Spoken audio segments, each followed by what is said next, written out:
I think the first impression I started doing was Trevor Brooking when I was about 14, and it was 1980, and he scored a winning goal in the cup final for West Ham against Arsenal, and I remember my dad and me talking afterwards, and we were both very amused at the way that Trevor was talking about the rare header that he'd scored, and we kept going around saying, no, it was a rare header, because he said it about 3 times in the interview, and I suppose that was the moment really, when I started thinking about doing it, so.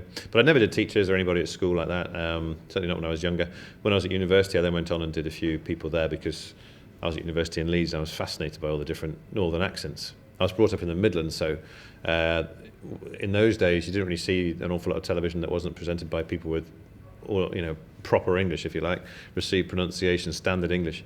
And suddenly going to the north in Leeds to university, I was amazed by all this influx of people from Lancashire who talk differently from the people from Newcastle, who talk differently from the people from Middlesbrough, and everybody seemed to talk in a different way. So I was just in sort of linguistic heaven.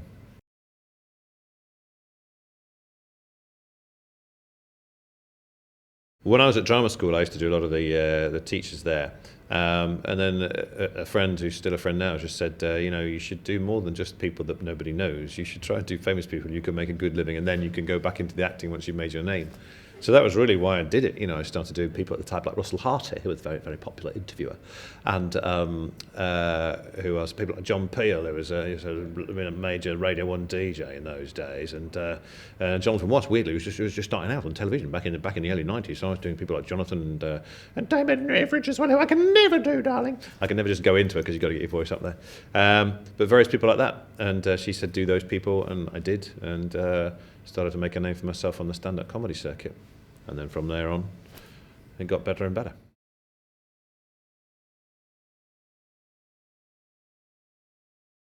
Yeah, I think Spitting Image was my first major break, if you like. But I remember at the time being thrilled to be on the programme and being on a train once and hearing people talking about a sketch they'd heard the night before and saying, oh, well, John Major said this and John Major said that. And I was thinking, oh, that was me. And then after a couple of years of this, them, saying, oh, well, there's this great, Tony Blair puppet, the Blair puppet did this and the Blair puppet did that, or the Paddy Ashdown puppet did this and that. And there's this wonderful puppet of Chris Eubank, and the Eubank puppet was saying this wonderful thing in the sketch. After a while, I started to think, I'm getting annoyed now that no one knows it's me. So having had the delight of being the voice behind the puppets, I suddenly my ego took over, and I thought I want people to know that it's me doing that. So it was a long wait after that, actually, to get my own show. Well, it was 3 or 4 years, but it seemed like a long wait. And I felt my chance had gone, really, because I've been around for about 10 years. And, people had looked at me, and then suddenly, I was very lucky, the chap at the BBC, Peter Salmon, head of programmes, he just said, we want you to do a programme for us. Fortunately, he was a football fan, and I suppose football's always been a major part of my act, really.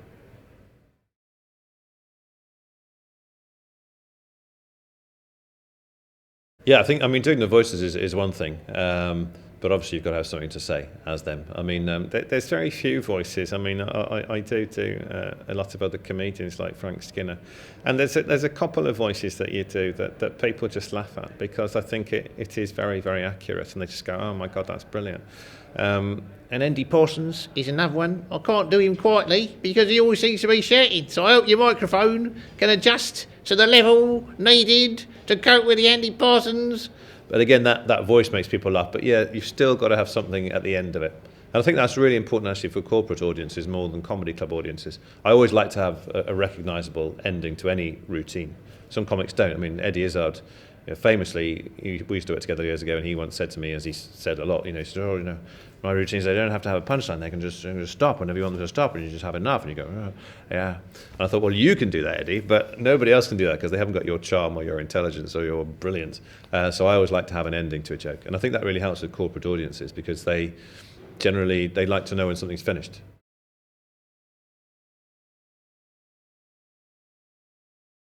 You have to just keep working at the impressions, really. Somebody who I do now with great success is Boris Johnson, and let's be honest about this. When I started out doing Boris, I had a certain quality to him, and but it didn't have everything else. And I went away and actually was asked to do a Radio 4 play as Boris, and it was a half an hour of me and Miles Jupp. He interviewed me as Boris for half an hour. And so I had to know every nuance of his voice, and that's the sort of thing, you can get a laugh on a character's their basic voice. For instance, at the moment, I do an impression of Louis van Gaal, but it is, I would say, not perhaps as accurate as it could be, but it makes people laugh. And, you know, in time I will go away and refine that so that it still makes people laugh, but is hopefully dead on. So you're always refining them. But the audience is the biggest judge, you know. If you don't get somebody quite right, they let you know. And also who's well known enough. I mean, you know, I've just started trying to do like Keith Lemon. But do you know what? It's really, really interesting because, no, it is, don't laugh. It's, well, I do laugh, but don't laugh there. It's, the people just don't seem to know who he is still, which surprises me because I think they would. But maybe the impression isn't good enough. Maybe I need to refine it. Maybe the joke isn't good enough. So I know that something's not right there because it's just not getting the response it deserves.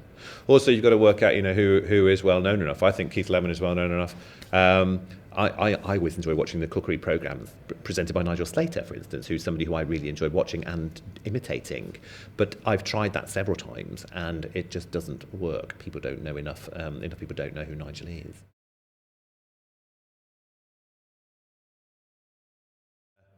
Very few people have got upset. One or two, I think, look quizzically and say, "Is that really how I sound?"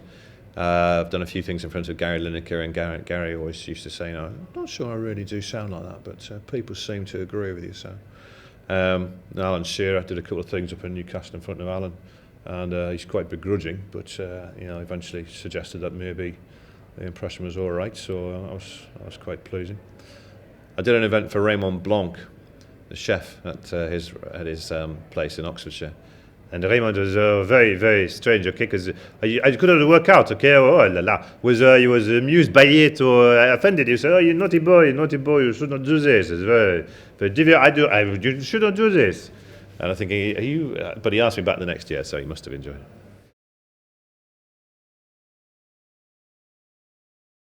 I like comics with gags. I've always liked Frank Skinner. I think Frank Skinner is really quick, particularly on, you know, anything he's hosting on television. And I like people like Lee Mack. I think Lee Mack is fantastic. Lee Evans, I always really rated Lee because, you know, as if it needs to be said that Lee is brilliant. But some people say, oh, you know, especially women seem to think that Lee's a bit like Jim Carrey. They write him off. They think he's just pulling faces and throwing himself around. But Lee Evans had absolutely everything. He's got good one-liners, observational stuff, plus the physical stuff, plus the fact that he can play the piano. I mean, for me, he was the total entertainer, and I used to watch Lee Evans in total awe. I also enjoyed people like Milton Jones and Tim Vine nowadays, people who've got good gags. On the observational side, I think Michael McIntyre is peerless, and again, a lot of comics are a bit, I think, jealous of him really, because he makes it look easy, and it is not easy to do good observational material. And he just gets people like that. You know, he's terrific. I think my act is quite varied, really. I've got, you know, like most comics, a catalogue of things. I mean, with the impressions, it means my material does date and the voices date, so I have to keep updating those, and you leave stuff out as time goes on. So I've always got about an hour and a half that I can choose from. But then you just decide, you think, okay, is this audience a more Radio 4 audience, or are they more, you know, a capital radio audience? What sort of audience are they? Should I do a lot of sports, which I always do, for this audience, or is it 50-50 male-female, in which case I'll make sure I do some other stuff to balance that out. Sometimes, you know, I do something and it's a tennis event or a football event, and you can do 60-70% of that one sport. Again, you get asked to do different lengths of material, sometimes 5 minutes, 10 minutes, 20, 30, so you've got to choose. So that's the important thing, really. I think that's what I can bring, and which I enjoy, is that I'm fairly adaptable, you know, and I don't really. Now and again, you know, you think, well, this crowd is a bit rough and ready, so you think, right, I'll throw in a few of my. It's not even blue material, but some things that are a bit more obvious, involving swearing or whatever else. And other times you just think we can do a whole act with nothing suggestive, no use of bad language. Politics as well, I do a little bit. I'm not Rory Bremner, but I do a little bit of stuff about politicians. Some of it can be quite, you know, anti this or anti that party, so you've got to decide who in your audience can take that. Are they going to laugh at a very anti-capitalist joke, or are they going to laugh at a very anti-whatever joke, you know? So you've got to pick and choose. You don't want to. I don't think you need to upset your audience. You're there for them. So as a comic, I think you have to wise up when you're doing corporate events, and you're there to entertain. They're not there to come to you. So you've got to choose your material carefully.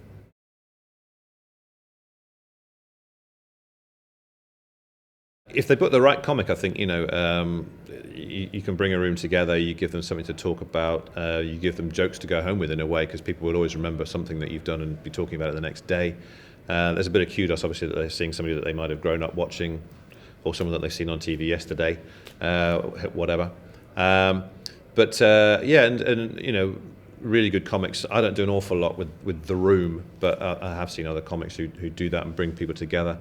One thing I really enjoy doing with the corporate events, which I don't think people who are non-comics would do, newsreaders or whoever, is when we do the awards, I love to have some AV backup. You know, if they've got shots, photographs of the nominees, especially when it's group nominees or buildings, you can really do a have I got news for you type thing if I get them in advance, and you can really have a lot of fun with the people there and the buildings or the companies or the logos, and people love that because they know that you've written it just for them.